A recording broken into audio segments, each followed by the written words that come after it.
اعوذ باللہ من الشیطان الرجیم، بسم اللہ الرحمن الرحیم۔ روزنامہ الفضل انٹرنیشنل، ہفتہ 2 دسمبر 2023۔ بنیادی مسائل کے جوابات۔ مرتبہ ظہیر احمد خان، انچارج شعبہ ریکارڈ، دفتر پی ایس لندن۔ قسط نمبر 65۔ کیا مسیح موعود علیہ السلام کے بعد کوئی اور مسیح بھی آ سکتا ہے؟ قرآن کریم کے ذریعہ سے ہی توحید کی تکمیل ہوئی۔ چاشت کی نماز کے متعلق رہنمائی۔ سوال: یو کے سے ایک خاتون نے حضور انور ایدہ اللہ تعالی بنصر العزیز کی خدمت اقدس میں تحریر کیا کہ حضرت مسیح موعود علیہ السلام کو جب بتا دیا گیا تھا کہ آپ ہی وہ مسیح موعود ہیں جس نے آنا تھا، تو پھر آپ نے یہ کیوں فرمایا ہے کہ ممکن ہے کہ میرے بعد کوئی اور مسیح ابن مریم بھی آوے اور بعض احادیث کی روح سے وہ موعود بھی ہو؟ ایسا فرمانے میں کیا حکمت ہو سکتی ہے؟ نیز حضرت مسیح موعود علیہ السلام نے یہ کیوں فرمایا ہے کہ قرآن مجید سے پہلے صحیفوں میں توحید کا مضمون اس طرح واضح نہیں ہے جس طرح قرآن مجید اس کی وضاحت کرتا ہے؟ حالانکہ تمام مذاہب میں توحید کی تعلیم دی گئی ہے اور خدا تعالیٰ کی ذات ہمیشہ سے ہے اور غیر مبدل ہے۔ حضور انور ایدہ اللہ تعالیٰ نے اپنے مکتوب مورخہ 25 اگست 2022 میں اس سوال کے جواب میں درج ذیل ہدایات فرمائیں۔ حضور نے فرمایا: جواب: دنیا کی ہدایت اور اصلاح کے لیے اللہ تعالیٰ کی طرف سے کسی نبی یا مصلح کا مبعوث ہونا اس کی ایک ایسی نعمت ہے جس کا دنیا میں کوئی بدل نہیں۔ اللہ تعالیٰ نے دنیا کی ہدایت کے لیے جب بھی کسی نبی یا مصلح کی ضرورت محسوس کی تو انسانیت پر رحم کرتے ہوئے اسے دنیا کی ہدایت کے لیے ضرور مبعوث فرمایا۔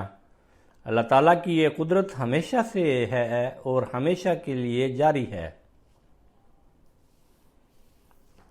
جو کبھی منقطع نہیں ہو سکتی۔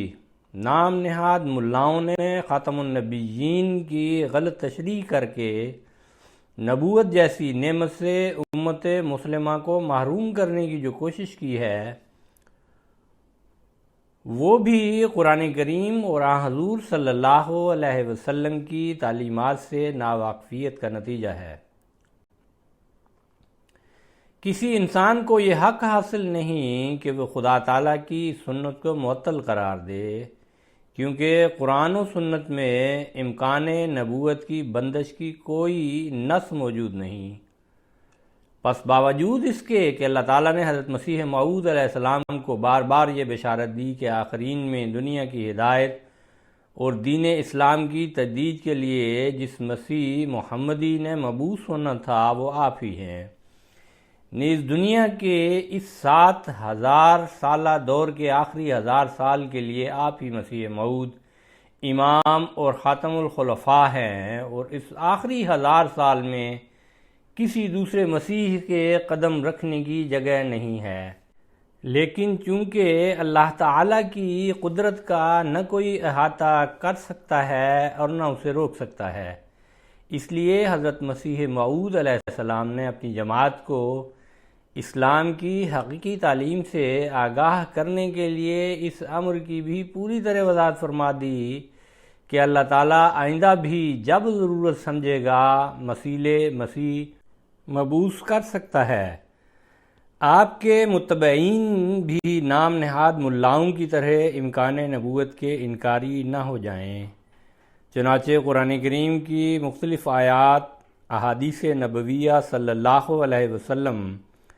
اور دیگر مذاہب کی تاریخ سے استدلال کرتے ہوئے آپ نے انسانی نسل کی عمر 7000 سال ہونے اور اس کے 5ویں 1000 سال میں حضور صلی اللہ علیہ وسلم کے مبعوث ہونے کا ذکر کرنے کے بعد فرمایا: اب ہم 7ویں 1000 کے سر پر ہیں اس کے بعد کسی دوسرے مسیح کو قدم رکھنے کی جگہ نہیں، کیونکہ زمانے ساتھ ہی ہیں جو نیکی اور بدی میں تقسیم کیے گئے ہیں۔ لیکچر لاہور، روحانی خزائن۔ فرمایا چونکہ یہ آخری ہزار ہے اس لیے ضرور تھا کہ امام آخر الزمان اس کے سر پر پیدا ہو، اور اس کے بعد کوئی امام نہیں اور نہ کوئی مسیح مگر وہ جو اس کے لیے بطور ذل کے ہو، کیونکہ اس ہزار میں اب دنیا کی عمر کا خاتمہ ہے جس پر تمام نبیوں نے شہادت دی ہے،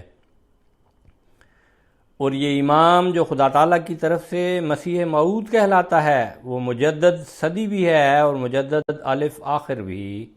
لیکچر سیالکوٹ، روحانی خزائن۔ حضور علیہ السلام مجدد الف آخر بھی ہیں، جس کا ایک مطلب یہ بھی ہے کہ حضور صلی اللہ علیہ وسلم کی بشارتوں کے تحت آپ کے ذریعہ جاری ہونے والی خلافت علی منہاج النبوہ میں آنے والے آپ کے خلفاء آپ کی پیروی اور اتباع کی برکت سے اپنے اپنے وقت کے مجدد بھی ہوں گے، اس لیے آپ کی پیروی اور اتباع سے باہر اب کسی مجدد کا آنا بھی محال ہے۔ حضور علیہ السلام اپنے بعد آنے والے مسیح کے آنے کے امکان کا اظہار کرتے ہوئے فرماتے ہیں، ہم یہ بھی ظاہر کرنا چاہتے ہیں کہ ہمیں اس سے انکار نہیں کہ ہمارے بعد کوئی اور بھی مسیح کا مثیل بن کر آوے، کیونکہ نبیوں کے مثیل ہمیشہ دنیا میں ہوتے رہتے ہیں، بلکہ خدائے تعالیٰ نے ایک قطعی اور یقینی پیشگوئی میں میرے پر ظاہر کر رکھا ہے کہ میری ہی ذریت سے ایک شخص پیدا ہوگا جس کو کئی باتوں میں مسیح سے مشابہت ہوگی۔ وہ آسمان سے اترے گا اور زمین والوں کی راہ سیدھی کر دے گا، اور وہ اسیروں کو رستگاری بخشے گا اور ان کو جو شبہات کی زنجیروں میں مقید ہیں رہائی دے گا۔ ازالہ اوہام، روحانی خزائن۔ فرمایا اس عاجز کی طرف سے بھی یہ دعویٰ نہیں ہے کہ مسیحیت کا میرے وجود پر ہی خاتمہ ہے اور آئندہ کوئی مسیح نہیں آئے گا، بلکہ میں تو مانتا ہوں اور بار بار کہتا ہوں کہ ایک کیا 10,000 سے بھی زیادہ مسیح آ سکتا ہے۔ ازالہ اوہام، روحانی خزائن۔ اسی مضمون کو ایک اور انداز میں بیان کرتے ہوئے آپ فرماتے ہیں، عیسیٰ علیہ السلام ابن مریم نے 120 برس عمر پائی اور پھر فوت ہو کر اپنے خدا کو جا ملا اور دوسرے عالم میں پہنچ کر یحییٰ علیہ السلام کا ہم نشین ہوا، کیونکہ اس کے واقعہ اور یحییٰ نبی کے واقعہ کو باہم مشابہت تھی۔ اس میں کوئی شک نہیں کہ وہ نیک انسان تھا، مگر اسے خدا کہنا کفر ہے۔ لاکھوں انسان دنیا میں ایسے گزر چکے ہیں اور آئندہ بھی ہوں گے، خدا کسی کے برگزیدہ کرنے میں کبھی نہیں تھکتا اور نہ تھکے گا۔ تذکرۃ الشہادتین، روحانی خزائن۔ پھر یہ اس سلسلہ کا وہ آخری 1000 سال ہے جس میں خدا تعالیٰ نے حضور صلی اللہ علیہ وسلم کی پیشگوئیوں کے عین مطابق آپ کے روحانی فرزند اور غلام صادق حضرت مسیح موعود علیہ السلام کو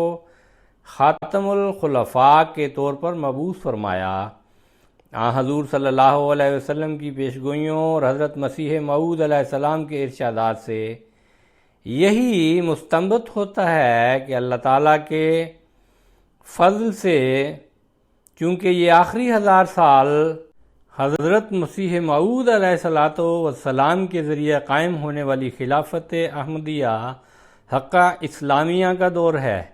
اس لیے اگر کسی وقت دنیا کی اصلاح کے لیے کسی مصلح کی ضرورت پڑی تو اللہ تعالیٰ حضرت مسیح موعود علیہ السلام ہی کے متبعین میں سے کسی ایسے شخص کو دنیا کی اصلاح کے لیے کھڑا کرے گا جو وقت کا خلیفہ ہوگا، لیکن خلیفہ سے بڑھ کر آپ کا مثیل اور مصلح ہونے کا مقام بھی اسے عطا ہوگا، جیسا کہ اللہ تعالیٰ نے حضرت مسیح موعود علیہ السلام کو دی جانے والی بشارتوں کے عین مطابق حضرت مسلم موعود رضی اللہ تعالی عنہ کو اس مقام پر فائز فرمایا تھا۔ چنانچہ حضرت مسلم موعود رضی اللہ عنہ اس موعود خلافت کے مقام کو بیان کرتے ہوئے فرماتے ہیں، پھر صرف خلافت کا سوال نہیں بلکہ ایسی خلافت کا سوال ہے جو موعود خلافت ہے، الہام اور وحی سے قائم ہونے والی خلافت کا سوال ہے۔ ایک خلافت تو یہ ہوتی ہے کہ خدا تعالیٰ لوگوں سے خلیفہ منتخب کراتا ہے اور پھر اسے قبول کر لیتا ہے، مگر یہ ویسی خلافت نہیں۔ یعنی میں اس لیے خلیفہ نہیں کہ خلیفہ اول رضی اللہ عنہ کی وفات کے دوسرے دن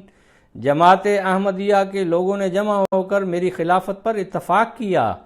بلکہ اس لیے بھی خلیفہ ہوں کہ خلیفہ اول کی خلافت سے بھی پہلے حضرت مسیح موعود علیہ الصلوۃ والسلام نے خدا تعالیٰ کے الہام سے فرمایا تھا کہ میں خلیفہ ہوں گا، پس میں خلیفہ نہیں بلکہ موعود خلیفہ ہوں۔ میں معمور نہیں مگر میری آواز خدا تعالیٰ کی آواز ہے کہ خدا تعالیٰ نے حضرت مسیح موعود علیہ الصلوۃ والسلام کے ذریعہ اس کی خبر دی تھی۔ گویا اس خلافت کا مقام معموریت اور خلافت کے درمیان کا مقام ہے، اور یہ موقع ایسا نہیں ہے کہ جماعت احمدیہ اسے رائے گاں جانے دے اور پھر خدا تعالیٰ کے حضور سرخرو ہو جائے۔ جس طرح یہ بات درست ہے کہ نبی روز روز نہیں آتے، اسی طرح یہ بات بھی درست ہے کہ موعود خلیفے بھی روز روز نہیں آتے۔ رپورٹ مجلس مشاورت۔ پس ہمارا ایمان ہے کہ حضرت مرزا غلام احمد قادیانی علیہ السلام وہی موعود مسیح ہیں جن کی آمد کی پیش خبریاں صحف سابقہ میں موجود ہیں، اور اس کے ساتھ ہم یہ بھی ایمان رکھتے ہیں کہ اللہ تعالیٰ اس بات کی ایک قدرت رکھتا ہے کہ جب وہ چاہے دنیا کی ہدایت کے لیے کسی مصلح کو مبعوث کر سکتا ہے، لیکن دنیا کا یہ 7000 سالہ دور چونکہ ہمارے آقا و مولا حضرت اقدس محمد مصطفیٰ صلی اللہ علیہ وسلم کا دور کہلاتا ہے، اس لیے اس 7000 سالہ دور میں آپ صلی اللہ علیہ وسلم کے ذریعہ جو شریعت مکمل ہو گئی تھی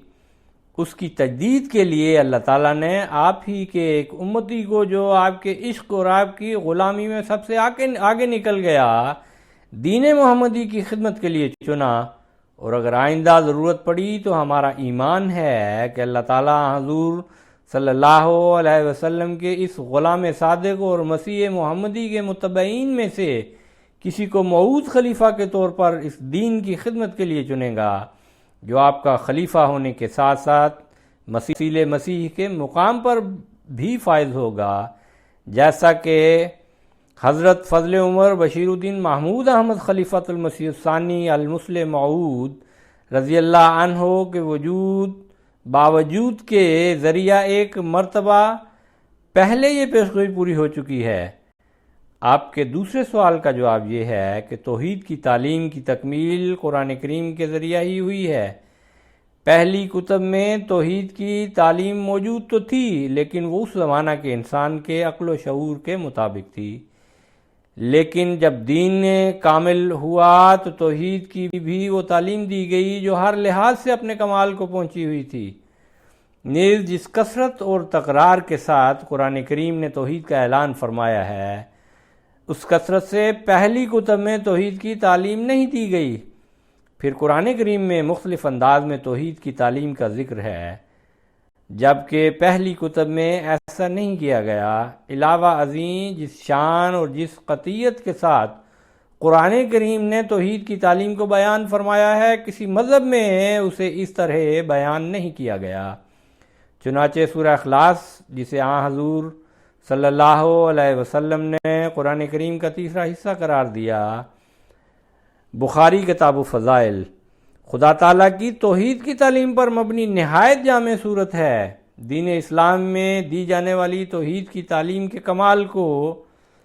بیان کرتے ہوئے سورہ اخلاص کے حوالے سے حضرت مسیح موعود علیہ الصلوۃ والسلام فرماتے ہیں، توریت میں خدا تعالیٰ کی صفات کاملہ کا کہیں پورے طور پر ذکر نہیں۔ اگر توریت میں کوئی ایسی صورت ہوتی جیسا کہ قرآن شریف میں اعوذ باللہ من الشیطان الرجیم بسم اللہ الرحمن الرحیم قل هو اللہ احد اللہ الصمد لم یلد ولم یولد ولم یکن لہ کفوا احد۔ الاخلاص ہے تو شاید عیسائی اس مخلوق پرستی کی بلا سے رک جاتے۔ کتاب البریہ روحانی خزائن۔ پھر اسلام نے خدا تعالیٰ کے ذاتی نام اللہ سے مخلوق کو متعارف کروایا، اور یہ نام توحید کی جڑ ہے جو ہر قسم کی صفات الہیہ کو اپنے اندر سموئے ہوئے ہے۔ حضرت مسیح موعود علیہ السلام اس بارے میں فرماتے ہیں، قرآن کی اصلاح کی روح سے اللہ اس ذات کا نام ہے جس کی تمام خوبیاں حسن و احسان کے کمال کے نقطہ پر پہنچی ہوئی ہوں اور کوئی منقصت اس کی ذات میں نہ ہو۔ قرآن شریف میں تمام صفات کا موصوف صرف اللہ کے اسم کو ہی ٹھہرایا ہے، تا اس بات کی طرف اشارہ ہو کہ اللہ کا اسم تب متحقق ہوتا ہے کہ جب تمام صفات کاملہ اس میں پائی جائیں۔ ایام الصلح روحانی خزائن۔ فرمایا اللہ جس کا ترجمہ ہے وہ معبود، یعنی وہ ذات جو غیر مدرک اور فوق العقول اور وراء الوراء اور دقیق در دقیق ہے، جس کی طرف ہر ایک چیز عابدانہ رنگ میں یعنی عشقی فنا کی حالت میں جو نظری فنا ہے یا حقیقی فنا کی حالت میں جو موت ہے رجوع کر رہی ہے۔ تحفہ گولڑویہ روحانی خزائن۔ فرمایا قرآن شریف جس خدا کو منوانا چاہتا ہے وہ تمام نقائص سے منزہ اور تمام صفات کاملہ سے موصوف ہے، کیونکہ اللہ کا لفظ اسی ہستی پر بولا جاتا ہے جس میں کوئی نقص ہو ہی نہیں سکتا۔ اور کمال دو قسم کے ہوتے ہیں، یا بلحاظ حسن کے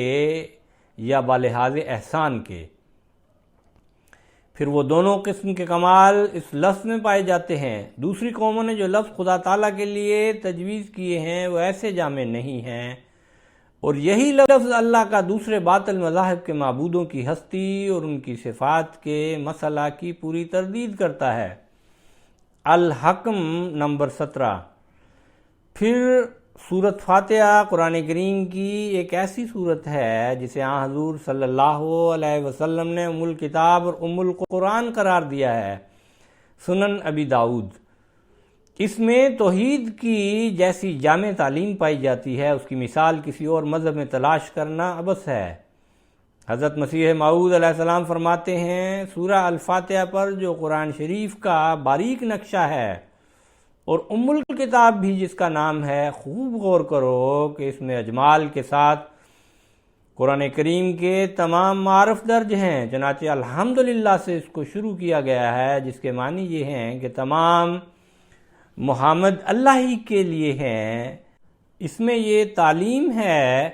کہ تمام منافع اور تمدنی زندگی کی ساری بہبودگیاں اللہ ہی کی طرف سے آتی ہیں، کیونکہ ہر قسم کی ستائش کا سزاوار جبکہ وہی ہے تو معطی حقیقی بھی وہی ہو سکتا ہے،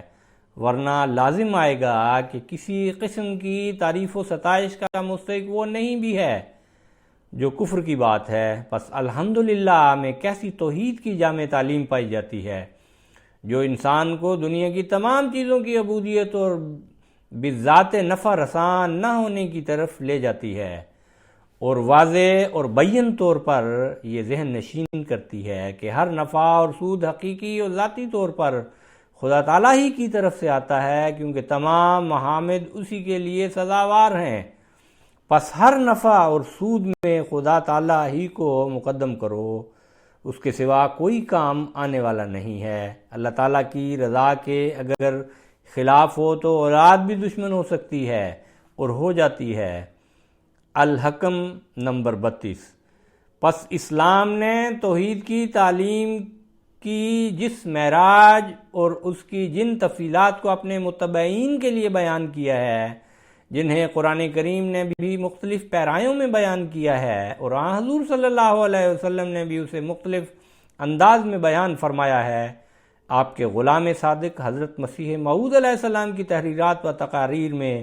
اسے خوب کھول کھول کر بیان کیا گیا ہے۔ ان کا پہلی شریعتوں میں کہیں ذکر نہیں ملتا۔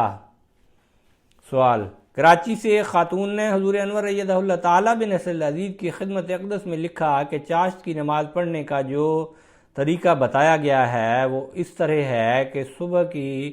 نماز کے بعد جب سورج نیزہ برابر نکل آئے تو 2 رکعت نماز پڑھنی ہوتی ہے،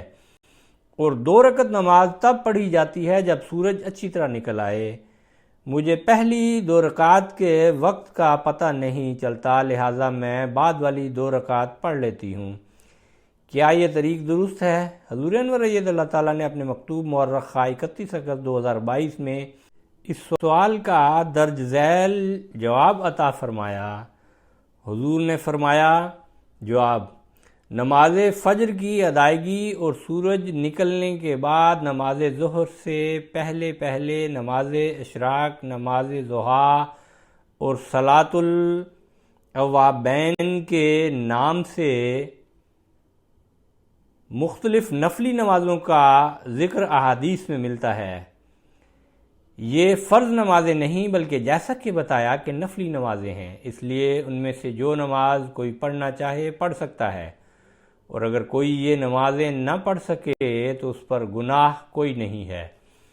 جہاں تک ان نفلی نمازوں کے وقت کی بات ہے تو نماز فجر کے بعد سورج نکلنے پر 2 رکعت نفل نماز پڑھنے کے بارے میں حضرت انس بن مالک رضی اللہ عنہ کی روایت ہے کہ حضور صلی اللہ علیہ وسلم نے فرمایا: